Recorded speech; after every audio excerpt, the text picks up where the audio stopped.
C'est bon? Je suis l'amiral Pierre Gombe.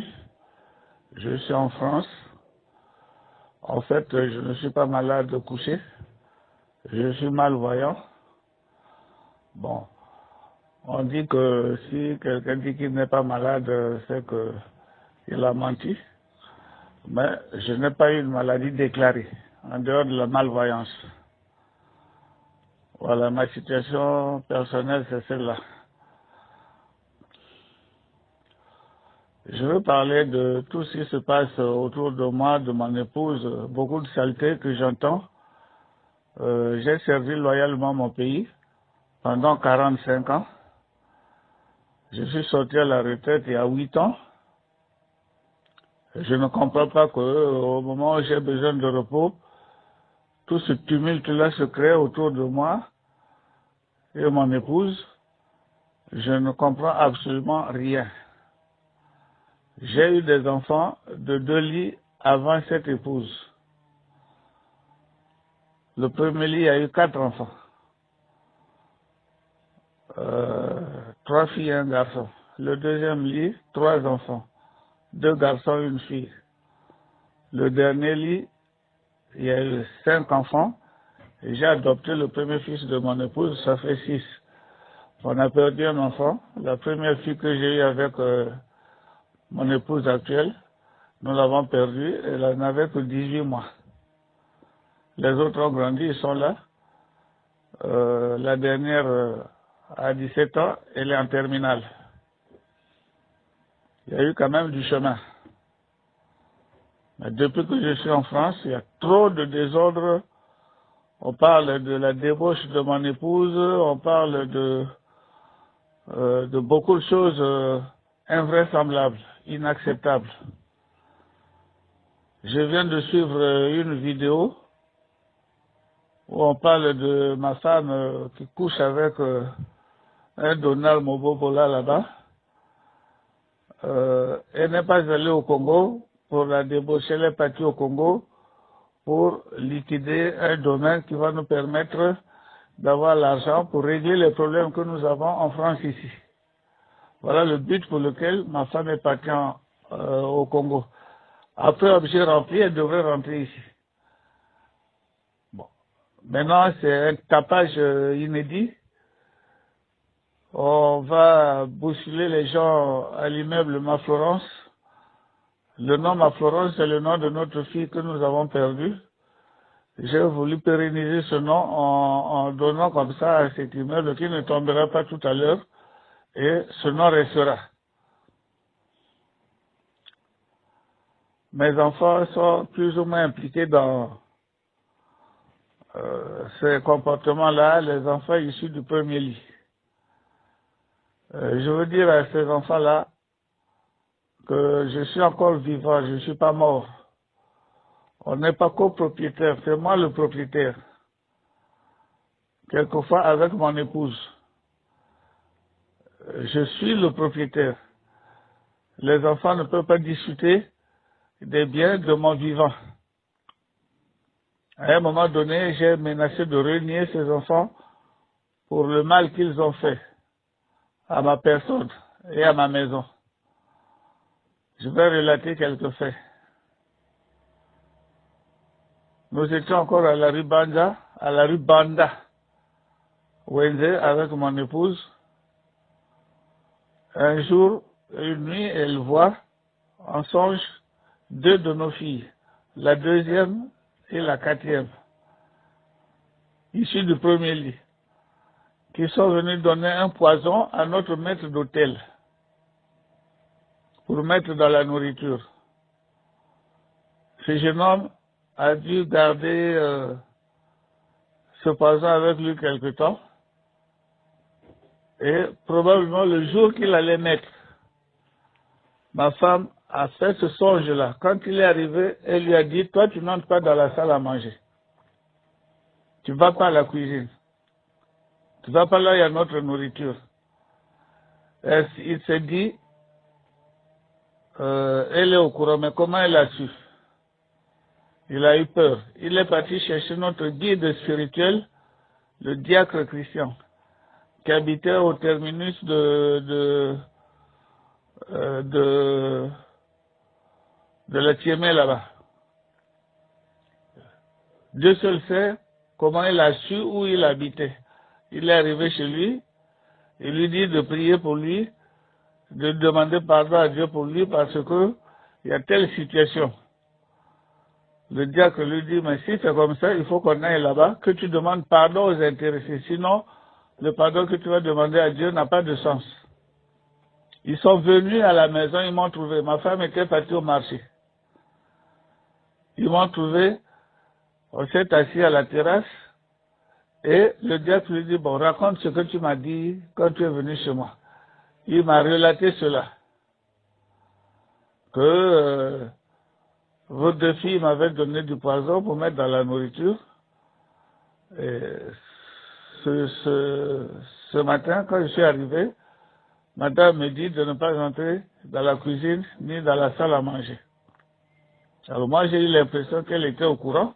Comment elle a su? Je suis allé voir le diacre qui le prie pour moi pour demander pardon à Dieu. Tu as le poison, je l'ai jeté. Bon, je dis, moi je voyage beaucoup. Il faut que madame sache que ce ne soit pas moi qui le raconte, mais toi-même. Je l'ai appelé au téléphone, elle a répondu au marché, je dis, reviens vite. Elle est revenue à la maison et le gars a répété la même chose. Madame a dit, il faut qu'on fasse venir ces enfants-là. Moi, j'ai dit, avec le diacre, on a dit, ils vont renier, c'est pas la peine d'agir sous le feu comme ça, elles vont renier, elles vont pas accepter. Donc, ça n'a jamais été ma femme qui a publié l'histoire selon laquelle il y a eu accusation contre Oka, qui était notre maître d'hôtel, qui est maintenant maître d'hôtel chez le grand chancelier, que c'est Oka, que c'est ma femme qui a publié Oka qui avait voulu mettre le poison. C'est moi qui ai appelé ma femme au marché, après avoir entendu cela de la bouche d'Oka, en présence du diacre Christian. Quand je serai au pays, on peut se retrouver et remettre la chose sur la table. Ma femme n'est pas responsable de ça. Là-bas, dans les réseaux sociaux, on dit que on accuse ma femme d'avoir fait cela, c'est pas elle. Je dis que ce n'est pas elle. Bon. Ces enfants-là, ces filles-là, sont venus nous vendre des téléphones. Le mien, je l'ai pris, il était neuf. À 400 000, je l'ai acheté. Ils ont amené un autre téléphone pour ma femme à 700 000. J'ai dit, je ne suis pas prêt aujourd'hui de repasser demain. Ils sont revenus le lendemain. J'ai payé 700 000. Et j'ai pris ce téléphone. J'ai dit, je vais le mettre en service. Je l'ai gardé sur moi pendant 2 jours. Le vendredi après-midi, on est parti à Mbamou. Nous avons un domaine là-bas avec une petite bicoque que nous avons construite là-bas. On a passé la nuit là-bas. Le samedi, nous sommes rentrés à Brazzaville, on a dormi à Brazzaville. Le dimanche, nous avons fait un voyage aller-retour à Yono, sur la nationale numéro 2 là-bas, à environ 150-180 km de Brazzaville, parce que nous avions des champs de manioc et de maïs là-bas à Yono. Sur le chemin du retour, j'ai dit, mais ce téléphone-là, il faut que je le mette en marche. J'avais déjà acheté une carte SIM nouvelle. Je le mets en marche, je me rends compte que ce téléphone a déjà fonctionné. Il y avait beaucoup de numéros de tous les chefs du Congo, tous les membres du gouvernement, tous les membres du haut commandement, la plupart des colonels, quelques préfets, quelques sous-préfets, des médecins, des professeurs. Comment ça? J'ai montré à ma femme, on était assis dans la voiture, j'ai dit, mais ton téléphone là, on était étonnés. Ils ont écrit les noms des gens, comme ça, si je vois ça, je dis que c'est ma femme qui a des contacts avec tout ce monde-là, mais c'est moi qui l'ai découvert. Bon, on a négligé ça. Nous sommes rentrés. Elles sont allées voir une dame qui vendait des bijoux à ma femme. et ils lui ont demandé de trouver un bon bijou qu'elle l'achète et elle leur vend ça. Et elles vont travailler le bijou et lui remettre pour qu'elle vienne le vendre à ma femme. La dame là, elle est Likuba. Les Likuba et les Likuba sont les mêmes. Elle dit, oh, la femme de mon grand frère là, on va faire ça. Elle est venue m'en parler, j'ai appelé madame. Voilà, la dame qui te vend le bijou a quelque chose à te dire. Elle lui a raconté ça. Quand on leur a demandé, elles ont renié. Elles sont sautées jusqu'au ciel. Nous, jamais. Bon, c'est de fait comme ça. Une fois, la quatrième devait se marier avec un jeune homme qui est au pays là-bas. Je tais son nom. On est venu me voir pour organiser sa dot, qui sera suivie d'un mariage officiel. Moi, je n'avais jamais vu ce garçon-là. Il n'est pas venu me voir chez moi à la maison, ni lui, ni sa fiancée. Ils ne sont pas venus me voir à la maison. Ils ont parlé avec mon grand frère. Le grand frère servait d'intermédiaire entre eux et moi. Bon, ils étaient avec la mère de ma fille, qui est mon ex-épouse, la première. La mère dit à mon grand frère que sa femme-là ne sait pas recevoir. On ne fera pas le mariage chez eux. On va le faire à la rue Banda et on ira prendre le repas à l'immeuble Ma Florence. L'immeuble Ma Florence était inachevé et à la rue Banda, personne n'habitait là-bas. J'ai répondu à mon grand frère que la fille, on l'épouse de chez papa. Nous sommes déjà sortis de la rue Banda. Elle est en vente. J'ai même déjà encaissé une avance de l'acquéreur. Je ne peux pas aller faire une dot là-bas. Et si les beaux-parents veulent me voir, ils iront à la rue Banda. Ils iront à la rue Banda, ils viendront chez moi. Bon, si c'est comme ça, faites votre mariage là-bas. Moi, je ne serai pas. Si c'est la rue Banda et à Ma Florence, si c'est pas chez moi, moi, je ne serai pas. Alors, le grand frère est allé peut-être leur dire qu'il a refusé, il a dit de faire pas ce mariage-là. Ils se sont organisés en bande, tous les 4 enfants, avec le garçon que cette femme a eu après moi. Ils sont venus, il y avait un tas de caillasses devant, à côté de mon portail. Ils se sont mis à taper les caillasses sur le portail, un tapage dans le quartier terrible. Tout le monde est sorti, une foule immense. Même des militaires de la GR qui passaient se sont arrêtés. Ils ont dit, mais pourquoi vous permettez ça? Où est la garde? Et ils ont voulu les agresser, les gardes ont dit, non, ce sont ces enfants, on ne peut pas le faire. J'avais décidé ce jour-là de renier ces enfants-là. C'est mon épouse qui s'est opposée farouchement. Elle a dit, pas question. Tu peux pas renier les enfants parce qu'on dira que c'est moi qui t'ai poussé à le faire. Tu peux pas renier tes enfants. Bon, j'ai reculé. Il y a beaucoup de choses comme ça, beaucoup de petits faits. Je vendais la maison de Rony-sous-Bois. J'avais acheté une maison à Rony en 2000. En juin 2000. Pour les loger là-bas. Parce que je les avais envoyés étudier en France. Les 2 premières filles d'abord, suivies du garçon et de la 4e. Ils sont allés s'entendre avec le démarcheur pour qu'ils aient 100 000 francs à chacun. Mais la maison va coûter 450 000. Si vous prenez 100 000 francs à chacun, moi, qu'est-ce que j'aurai? J'ai refusé ça. Alors, ils ont publié que c'est ma femme qui n'a pas voulu que je donne beaucoup d'argent aux enfants. Je leur ai donné 25 000 à chacun, ça fait 100 000. Il devait rester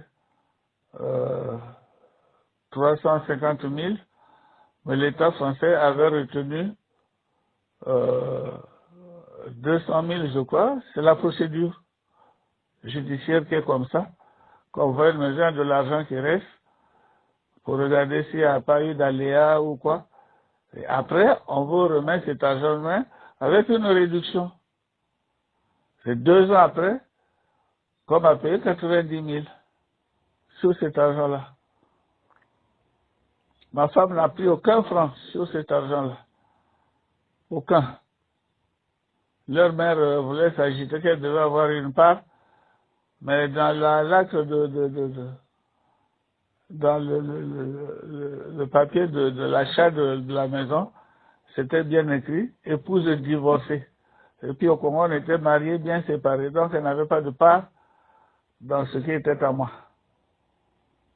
Les avocats français avaient refusé. Ses propres avocats avaient dit non, vous n'avez pas de part. Vous n'avez pas droit à ça. Les enfants ont pris ça en mal. Au moment où nous parlons, il y a un procès à Brazzaville, ils sont allés porter plainte contre moi, disant que l'immeuble de Florence, c'est leur mère qui avait acheté ce terrain, je ne sais pas à qui, couler les fondations. Non. Le terrain, c'est moi qui l'ai acheté à Moulaïs. Moulaïs avait vu coudre un de mes neveux, malheureusement il n'est plus de ce monde. Coudre lui a dit, j'ai un oncle qui cherche des terrains, ne vends pas d'abord, je vais le voir. S'il est preneur, tu le lui vends. S'il n'est pas preneur, moi je te dirai en ce moment tu vas chercher d'autres clients. Il est venu à la maison. D'abord, je dois préciser qu'avec cette mère-là, on est divorcé le 15 octobre 92. On est entré en séparation en septembre 82 quand je partais à l'académie. Donc elle n'était plus mon épouse. Bon, par mesure de circonstances, on a renoué fin 98, début 99. Ben, c'est du concubinage. Ce n'est pas un mariage. Elle n'est plus mon épouse parce qu'il y a un jugement de divorce qui existe. Donc elle n'est plus mon épouse. Et elle était mariée, bien séparée. Elle n'a pas droit à mes biens. Donc ils ont porté cette plainte-là que cette parcelle a été achetée par leur mère. C'est faux. Coud est venu la voir, il m'a appelé au téléphone et je leur ai dit, allez voir le terrain et on va en parler. Je suis arrivé à 14 heures à la maison. Elle me dit, j'ai vu le terrain, il est bon, en tout cas, ça va t'aider. J'ai dit, allons voir. On est parti, on a vu le terrain, ça m'avait plu. C'est dans les sans-fils, là, au bord de la vidéo de la Tchémé. Ça m'avait plu. Bon, j'ai appelé Koud. Nous sommes arrivés à la maison. Quelques minutes après, Koud est arrivé. Il dit, Monsieur Moulaïs a hâte de vous voir. Appelle-le. Il a appelé Moulaïs pendant que je m'étais mis à table. Il a appelé Moulaïs. Et le temps que je finisse de manger, Moulaïs est arrivé. On s'est mis au salon à discuter. Il a vendu cette parcelle à 35 millions. Dans le principal de 15 millions, c'est faux. On ne peut pas vendre 3000 mètres carrés à 15 millions dans le sans-fil, le quartier commercial. C'est pas évident. C'est pas vrai. J'ai donné un acompte de 20 millions. Je les avais. Et il restait 15. Bon. À la fin du mois, j'ai pu rassembler les 10 millions, je lui ai donné.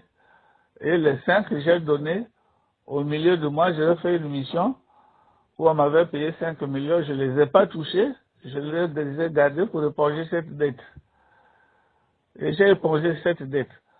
Cette femme-là n'a pas mis un centime, ni dans l'acquisition de la parcelle, ni dans la construction. De toutes les façons, pendant la construction, elle n'était pas avec moi, parce qu'elle m'avait fait du tapage au début de l'année 2000, un tapage insupportable. J'ai décidé de la laisser pour toujours. Le 30 mai, je quittais Brazzaville pour Pointe-Noire parce que le 1er mai 2000, je devais voyager en Afrique du Sud pour être opéré de l'œil à l'Institut de l'œil droit. Je devais être opéré de l'œil droit le 2 mai 2000. Je lui ai dit, tu pars pas avec moi avec ton tapage là, si je suis souffrant, je ne supporterai pas ton bébé. En fait, c'était pour la laisser définitivement. Pendant que j'étais en Afrique du Sud, j'ai ordonné à ceux qui aménageaient, qui faisaient les travaux à la rue Banda, de me préparer un studio où je viendrai habiter à mon retour. Bon, tout cela, je laisse de côté la femme qui était avec moi à la maison. On habitait au plateau là-bas derrière le Stéphane. Là aussi, il y avait beaucoup de problèmes. J'avais quitté la maison. C'est pour cela que j'avais renoué avec l'autre femme là-bas. Parce que je ne supportais plus de rester avec celle qui était là.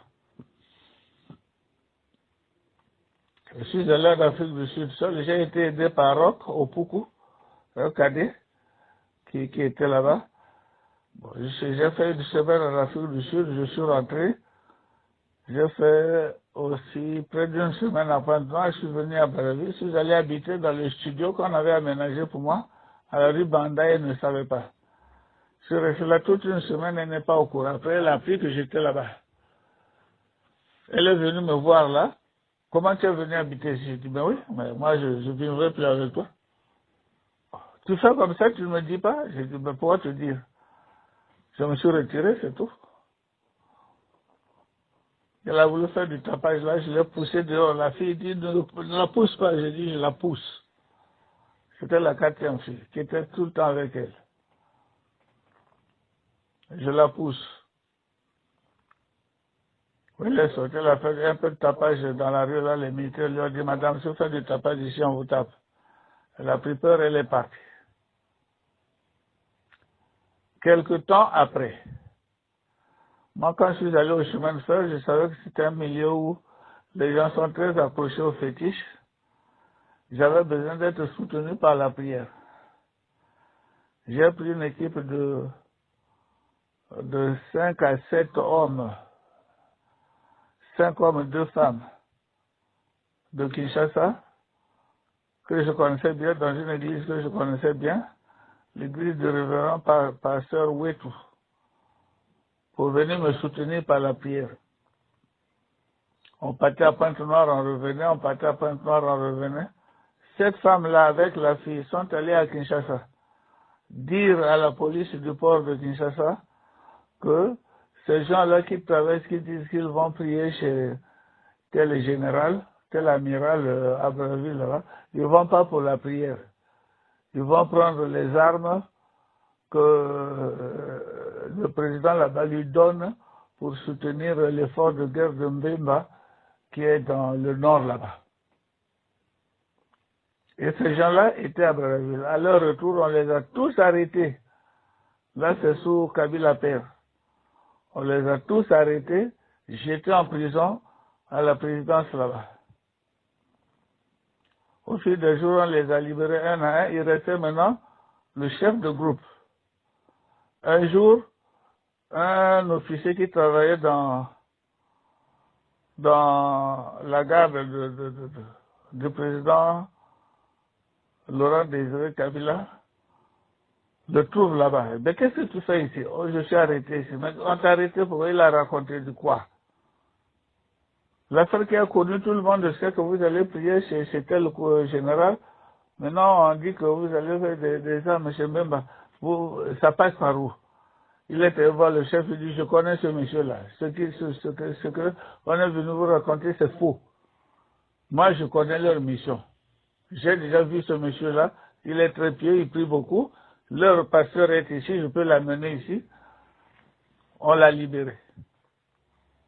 Je les attendais, ils ne revenaient pas. Ça fait 1 mois et demi. Ils ont croupi là-bas. Ces gens-là pouvaient être exécutés ou jugés, condamnés pour rien. Eux-mêmes aussi, ils ont mené leurs enquêtes. Ils ont essayé de voir comment vit cette femme-là et tout. Ils ont essayé de chercher à comprendre dans le milieu, qu'est-ce qui s'est passé entre elle et moi. Bon, on a su qu'elle était jalouse du fait que je l'avais laissé. Ils ont consenti à libérer ce monsieur-là.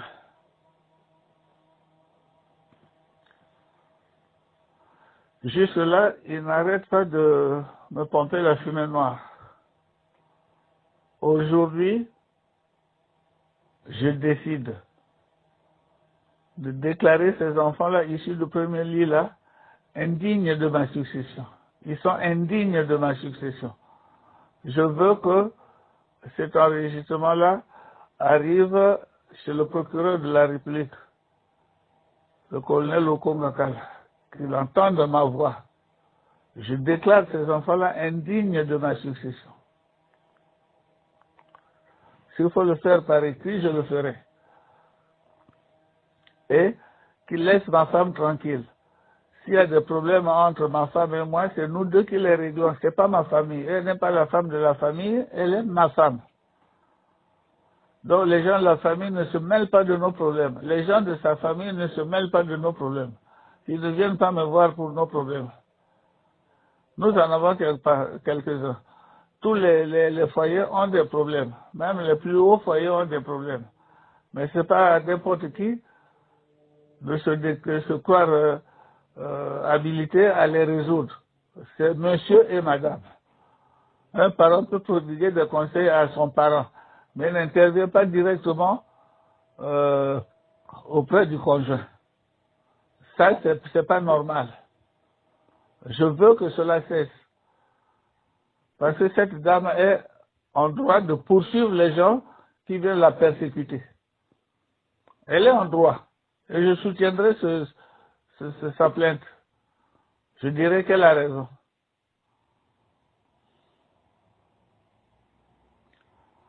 Je tenais à dire l'essentiel. Il y a tellement de petites choses.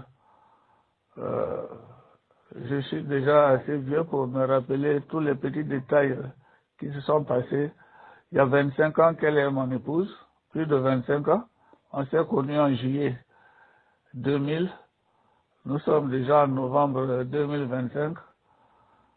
Ça fait 25 ans et quelques mois. Bon.